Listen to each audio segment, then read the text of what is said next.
প্রিয় দেশবাসী ও প্রধানমন্ত্রী, সবাইকে জানাই আমার পক্ষ থেকে আসসালামু আলাইকুম।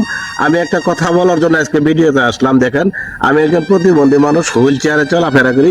অনেক কষ্টে আমি ডিগ্রি পাস করছি। শুধু আমি না, আমার মতো আরো অনেক প্রতিবন্ধী মেয়ে ও ছেলে পড়াশোনা করছে। তো আমি প্রশাসনের কাছে, প্রধানমন্ত্রীর কাছে দৃষ্টি আকর্ষণ করতেছি, আমার মতো যারা প্রতিবন্ধী লোক আছে তাদেরকে যেন ভালো একটা চাকরি দেওয়া হয়। কারণ সুস্থ সবল মানুষ অনেকেই অনেক কিছু করতে পারবে।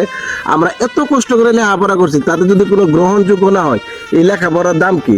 তো আমি দেশবাসীর কাছে, প্রবাসী যারা সবার কাছে অনুরোধ করছি, প্রশাসনের লোকের কাছে, আইনের লোকের কাছে দৃষ্টি আকর্ষণ করে বলেছি, এই ভিডিওটা বেশি বেশি করে শেয়ার করে দিবেন, যাতে প্রধানমন্ত্রী পর্যন্ত ভিডিওটা চলে যায় এবং আমরা যারা প্রতিবন্ধী আছি, আমাদের যে দৃষ্টি দিয়ে আমাদের যাতে সার্টিফিকেটটা খুব সুন্দর একটা দেশের ভালো একটা উন্নয়নের কাজে ব্যবহার করা হয়। তো আমি আর কথা বাড়াবো না।